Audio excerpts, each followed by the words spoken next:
Hello. हाँ नासिर साहब, क्या हाल है? ठीक है आप? बस ठीक, आप ठीक है? हाँ बढ़िया बढ़िया। सुमित शर्मा बोल रहा हूँ मैं। जी जी हाँ हाँ, मैं जी।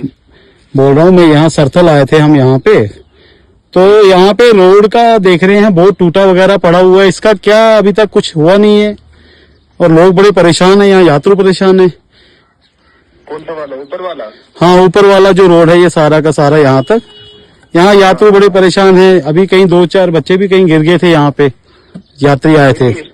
इसको रखा है प्लान में, इसको रखा है। यहाँ की ग्रिलें टूट गई हैं। मोस्टली जो यात्रु हैं जो किश्तवाड़ के हैं वो यहीं से आते हैं सारे लोग, ठीक है ना। तो तकरीबन यहाँ पे रात को अंधेरे में यात्राएं आती हैं, अंधेरा होता है, चलने में मुश्किल है लोगों को। ये हो जाएगा, ये हो जाएगा। लेकिन कब? क्योंकि अब आगे बरसातें आएंगी। इसका कोई फंक्शन रिलीज हुआ है अभी तक कि नहीं हुआ है? नहीं, अभी टेंडर निकलेंगे ना, अभी टेंडर निकलेंगे। इसका कितना एस्टीमेट बना हुआ है? क्या एस्टीमेट बनाया हुआ है आप लोगों ने इसका? आप एक बार वो पूरा जो हमारे ब्लॉक ऑफिस में होते हैं ना, जो आगे देते हैं एस्टिमेट, उनसे कंफर्म करके एक बार। आपके पास क्या, आपके पास तो रिपोर्ट होगी ना इसकी? हमने रखा है PRI में, जब ग्राम सभा हुई है उसमें रखा है। उसके बाद उधर से MLA मैडम से भी कैपेक्स में रखा हुआ है। कितना रखा हुआ है उसमें आपने? इसमें रखे होंगे 5-8 लाख रुपए टोटल। 5-8 लाख। नमस्कार, मैं सुमित शर्मा। आज यहाँ पे किश्तवाड़ की कुल देवी माँ सरथल देवी के द्वार पे आज यहाँ पे जब हम आए हैं तो यहाँ के लोगों की जो समस्याएं हैं, समस्याएं बहुत हैं, बहुत ही ज्यादा हम कहेंगे। और वो उनकी कोई पर्सनल समस्या नहीं है, वो समस्या एक समाज से जुड़ी हुई, किश्तवाड़ से लेकर डोडा से लेकर जितने भी लोग यहाँ पे यात्राएं आती हैं उन सब से जुड़ी हुई एक समस्या है। जो सबसे प्रमुख समस्या है यहाँ की रोड की व्यवस्था।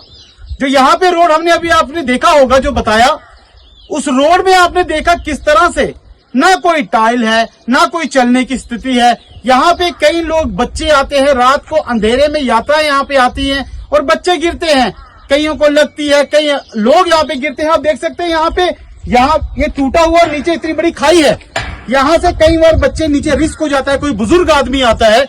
तो यहाँ पे लगातार जब यहाँ के लोगों ने एडमिनिस्ट्रेशन से बात करने की कोशिश की तो उन्हें मिला है सिर्फ आश्वासन। उन्हें कहा गया कि इसका काम चल रहा है, उन्हें कहा जाता है कि ये बस काम अब ओके हो चुका है, उन्हें कहा जाता है कि इस पे 2 लाख रुपया सैंक्शन हुआ, उन्हें कहा जाता है 5 हुआ, उन्हें 8 कहा जाता है, 12 कहा जाता है। जबकि जब ये पूछते हैं कि भाई कहाँ है वो पैसा, कहाँ है वो पैसा जिससे ये सड़कें बने, कहाँ है वो पैसा जिससे आम आदमी की सुविधाएं पूरी हो, तब आवाज आती है एक ही बात की कि इस पे काम चल रहा है।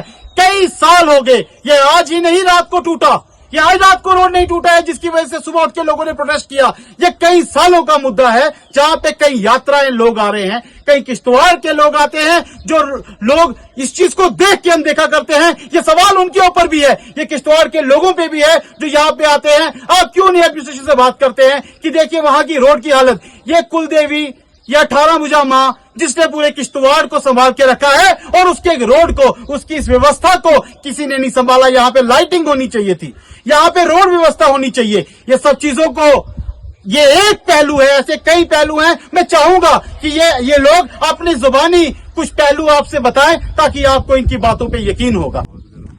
युद्धवीर गोस्वामी और आज सुमित शर्मा जी हमारे बीच में आए। इन्होंने ये जो हमारे रास्ते का मुद्दा उठाया, ये तो बहुत पुराना मुद्दा है। कई ऐसे भी मुद्दे हैं जिनको और भी एडमिनिस्ट्रेशन के द्वारा इग्नोर किया गया है। जैसे कि अभी कुछ महीने पहले हमने नवरात्रे आने वाले थे, हमने उनसे गंदगी के बारे में कहा। इतनी गंदगी, और बाथरूम की ड्रेनें भी जहां सीधा उनको लिंक दिया गया है, इतनी गंदगी जहां से यात्री गुजरते हैं, गाड़ी लेके गुजरते हैं, ना उस गंदगी का हल निकाला गया कोई। बाथरूमों की वो गंदी हालत कर दी है इन्होंने। कुलदेवी, जो कुलदेवी हमारे डिस्ट्रिक्ट किश्तवाड़, डिस्ट्रिक्ट डोडा, भद्रवा की जो कुलदेवी है, 14 साल 15 साल से इस रास्ते का यही हाल है। नीचे के रास्ते का बाथरूमों में गंदगी है। यहाँ तक कि ये कुलदेवी जो पूरे डिस्ट्रिक्ट किश्तवाड़ डोडा की कुलदेवी है, जहाँ पे शराब, जहाँ पे ये सब चीजें निषेध की गई थी, उन सब चीजों पे भी कोई खास कानून लागू नहीं किया गया। हम डीसी साहब के पास गए, हम एसएसपी साहब के पास गए, हमने उनसे अपना ये नाके के बारे में उनसे बात की। हमने कहा कि सीआरपीएफ और पुलिस को साथ में अटैच किया जाए ताकि हमारी चेकिंग हो पाए, पर ऐसा कुछ नहीं है। ऐसा हमारे जो चौकी अफसर साहब हैं वो हमारे साथ अच्छा पूरा हमारा साथ देने की कोशिश करते हैं, पर ऊपर से उनको भी ऐसे फोन आ जाते हैं कि उनको भी मजबूरन छोड़ना पड़ता है। ऐसी कुलदेवी जिसको सुबह उठ के लोगों को नमस्कार करना चाहिए, जो यात्री आते हैं उनको नमस्कार करना चाहिए, पर यहाँ पे नमस्कार करने की बजाय खाली शराब ढोल नगाड़े नाचना, रात को 4-4 बजे तक हल्ला करना, बस यहाँ पे और कुछ नहीं होता। मैं आशीष शर्मा मंदिर क्षेत्र का निवासी हूँ। यहाँ पे हम 24 घंटे यहीं पे होते हैं। हमें यहाँ पे यात्रियों की बातें सुनने को मिलती हैं। जब यात्री ऊपर अगराल बस स्टॉप से नीचे की ओर आता है, दिन को तो चलो चल जाएगा, लेकिन रात्रि के समय जो आता है यात्री यहाँ पे गिर पड़ते हैं। न यहाँ पे लाइट्स की व्यवस्था है, न यहाँ पे रेलिंग की कोई व्यवस्था है, न यहाँ पे टाइल्स की कोई व्यवस्था है। 12-13 साल से रास्ता ऐसे ही पड़ा हुआ है। हम ये जानना चाहते हैं एडमिनिस्ट्रेशन से या हमारे इलेक्टेड रिप्रेजेंटेटिव से ये जानना चाहते हैं कि किस किस्म की सजा आप लोग यहाँ के जो यात्री आते हैं उनको देना चाहते हो या यहाँ के स्थानीय लोग हैं उनको देना चाहते हो।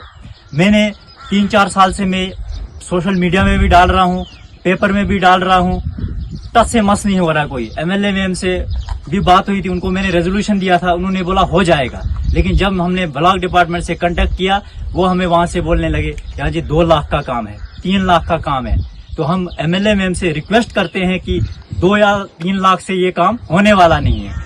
आप क्यों डर रहे हैं अपने सीडीएफ से? आप अपने सीडीएफ से 10-15 लाख उठाइए और इसका काम, लाइटिंग का भी काम कीजिए, रेलिंग का भी काम कीजिए, टाइल्स का काम कीजिए। हो सके तो अगर आपके पास पैसा होगा सरथल देवी के लिए, अगर होगा सीडीएफ में अगर पैसा होगा आपके लिए, आपके पास, तो आप इसके लिए एक नीचे से शेड बनाए, वैसा ही शेड ऊपर से नीचे तक बनना चाहिए ताकि यात्रियों को बर्फ के टाइम में कोई भी कठिनाई का सामना न करना पड़ सके। बाकी यहाँ पे आप देख सकते हैं पब्लिक आउटरीच प्रोग्राम हुआ था, वहां पे भी मैंने बताया था यहाँ पे पार्किंग की व्यवस्था नहीं है, रास्ते का तो बोल ही दिया। उसके बाद हमने बताया था यहाँ पे शराब चलती है, कुछ यात्री यहाँ पे शराब लेके आते हैं। जो भी यहाँ के पुलिस ऑफिसर है वो बहुत अच्छा काम करते हैं, लेकिन उनको कुछ राजनेता जो हैं, राजनेता उनके बड़े ऑफिसर्स को फोन करके उनको फोन करवाते हैं और वो उनको जो शराब पकड़ते हैं वो उनको वापस करवा देते हैं। यहाँ पे एंट्री और एग्जिट पॉइंट्स पे कोई भी परमानेंट चेक पॉइंट्स नहीं है। सीआरपीएफ का होना बहुत जरूरी है पुलिस के साथ साथ, ताकि पुलिस अगर किसी की दारू पकड़ती है, लोकल लोग निकल जाते हैं, उनको वापस करना पड़ता है, लेकिन सीआरपीएफ अगर साथ में रहेगी ये जो है बहुत ही अच्छा कार्य चलेगा, सुचारू रूप से यात्रा चलेगी, कोई हल्ला गुल्ला यहाँ पे नहीं होगा। धन्यवाद। तो आप लोगों ने सुना यहाँ के लोकल निवासियों की कितनी समस्याएं हैं। उन्होंने आपको बताया गंदगी, उन्होंने आपको बताया शराब का इतना बड़ा इशू। ये कुलदेवी का स्थान है, शराब का जो यहाँ पे कोई पिकनिक स्पॉट नहीं है, ये एक माता रानी की जगह है। यहाँ पे वैसे ही चल के आना अच्छा लगता है, ये सब समझते हैं। ये मेरे भाई, मेरे बंधु, मेरे बड़े बुजुर्ग भी सबको पता है और सब चाहते भी, और वो नहीं भी ऐसी चीजें करना चाहते, लेकिन थोड़ी पाबंदी हो तो ज्यादा बेहतर होगा। और दूसरी बात रही, मैं एडमिनिस्ट्रेशन से ये पूछना चाहता हूँ, एक सवाल है, जब यहाँ पे सरकारी यात्रा आती है तो तब यहाँ पे इसको चमकाया जाता है सड़कों को भी। जैसे किसी जगह में आप देखिए कहीं फंक्शन पे जाना हो तो इंसान खुद चमक के जाएगा और पूरा साल वैसे ही रहेगा। जब इंसान एक अच्छा कार्य करे कि पूरे साल ही अच्छा बना रहे, तो तब उसकी ज्यादा हम लोग सोचते हैं कि इस बंदे का सिस्टम ही अच्छा है। ये एक दिन के लिए इसको सड़कें चमका देनी, एक दिन के लिए अगर बल्ब लगा देने और रोड को साफ कर देना, ये सारी चीजें एक दिन के लिए खाली यात्रा में दिखाना, मुझे लगता है ये साफ साफ अपने साथ भी और ईश्वर के साथ भी एक बहुत बड़ा धोखा है। मुझे उम्मीद है कि एडमिनिस्ट्रेशन इस चीज के ऊपर संज्ञान लेते हुए इन कार्यों को शीघ्रता से पूर्ण करेगी। बरसातें आने वाली हैं, इन रोडों की हालत और खस्ती होगी और उम्मीद है इस चीज पे ध्यान दिया जाएगा और जल्द से जल्द इसका निवारण किया जाएगा। सरथल देवी कुल देवी का स्थान है, इसे समझना सबकी प्राथमिकता है। इसे समझोगे, ये रोड आप ही के लिए है, इसके लिए आवाज काली ये लोगों का हक नहीं बनता, इसके लिए आवाज उठाना हर किश्तवाड़, डोडा और भदरवा के हर नागरिक का हक बनता है। इसी के साथ ये आप सबके सामने जो सामने था वो हमने स्पष्ट किया है। उम्मीद रहेगी इस पर जल्द कार्य होगा। जय हिंद।